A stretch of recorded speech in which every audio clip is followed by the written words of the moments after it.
Ai, va, kaip aš atrodau, po dangutės apsilankimo, kur jinai buvo išvažiavus Medžiugorję, pačią šventą vietą, kur Marija pasirodė piemenėliam 3.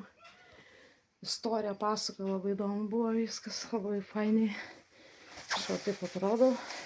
Tai katinas neauksiu, valgyt noriu jau. Praliko, kol aš grįžau.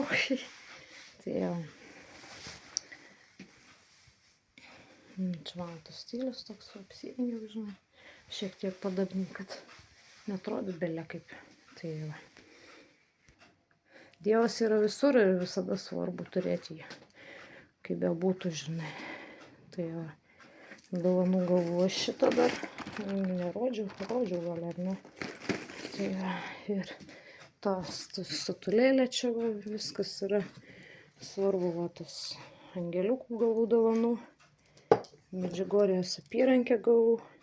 Nerodžiau, nežinau, parodžiau gal, ne, jau kartuojas gal. Tai va, svarbu viskas gyvenime, nes be šito mes negalim nieko turėti. Be Dievo mes esam niekas. Gali būti vyras, žmona ar vaikas, bet Dievas vis tiek aukščiau visų jų. Tai jo, tai yra, taip ir turi būti gyvenime. Nes be Dievo mes negalim nei kvėpuoti, nei vaikščioti, nei dainuoti, nei valgyti, nieko, nei visko turėti. Tik Dievo dėka viskas. Tai mano palaiminimas nuo Marijos, kaip to švento vardo ir tikėjimo.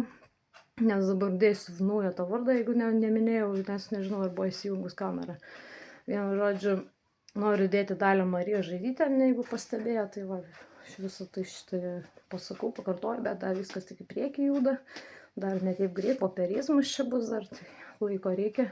Kai kurie nepritarė man, bet aš noriu šventą Dievą pagal vardą turėti, pagal Dievą, ne kažkokį nešventą ir kuris tarptautinis ir iš vis nešventas. Man tai nepriimtina ir dar nekrikštyta esu. Tai atsiprašau, man tokia varda nereikia. Nors daug kas sakė, aš vadinsiu tai kaip tarptautiniu. Tai gerai, vadink, jeigu taip nori, bet nebus mano vardas. Galiu neatsiliepti tavo vardą. Ką aš turiu pykti su kažkuo, kad pykti reikia manis, kad aš pasikeičiu vardą. Dieve, man atrodo tragedija, ne? Kad pasikeisiu vardą.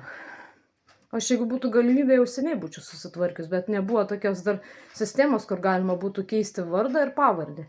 Dabar tai viskas galima ir ačiū Dievui, kad tai atsirado tokia galimybė. Tu gali savo vardą šventą užsidėti pagaliau. Nors tą krikšto vardą, ne kažkokį nekrikšto vardas. Aš nekrikštyta tokia nenoriu būti. Aš pagal bažnyčią noriu būti, ne kažkokia nešventų vardu ir nekrikštyta būti. Ką man to reikia, tokia pasmerkimą. Sako, kurie nekrikštyti vaikai, velnio vaikai, o ne krikštyti, kur jie yra. Kur krikštyti, tai yra Dievo vaikai. Pagal Dievą, kaip Jonas krikštijo Jėzų, kaip Jėzus krikštijo šventą dvasią ir visą kitą mokinius. Ir visa kita, kaip ir yra kunigas ir visa kita, ir gali būti net krikštytojų, tai žinai. Tai čia turi ir būti vardas toks pat, šventintas ir pagal krikštą, o ne pagal kažkokį sugalvoja ir idėjai. Ir tėvas nežiūri su motina, kad vaikas ar krikštytas ar ne, nerūpi. Jeigu dedi vardą, tai ir pakrikštyk tuo pačiu vardu. Tai nors vaikas bus šventesnis šiek tiek, nors nenešios velnio antspaudą kokią. Kuris nekrikštyti vaikai, tai yra velnio su antspaudu, kurie krikštyti, tai yra kaip tik ne velnio antspaudu, o daugiau tikinčiųjų antspaudu, Dievo antspaudu paženklinti per Joną Krikštytoją. Tai va. Net ir Jėzų ir tų krikštijo Jonas šventasis. Tai va. Tai ir svarbu krikšto vardus turėti, o ne be jo vaikščioti. Tai va.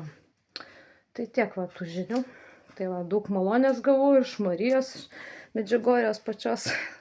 Net jinai atrodo pasakė, man sako, čia tau dėl to krikšto vardo ir visą tai palaiminimai, kaip krikšto mama su Juozapu. Marija palaimino per Jėzų ir visą kitą. Tai daug malonių gavau šiandien. Net nustebino, vakar buvo tokia ypatinga diena, dėl to vardo aš tokia laiminga buvau, kad galiu pagaliau keisti. Tai man buvo didžiausia dovana. Gyvenime aš jaučiausi labai pakylėta vakarą. Labai džiaugiausi. Tai va, ir šiandien irgi ypatinga diena, dovanom apipylė Marija. Tai va, Dievas kartu. Tai va. Tiek.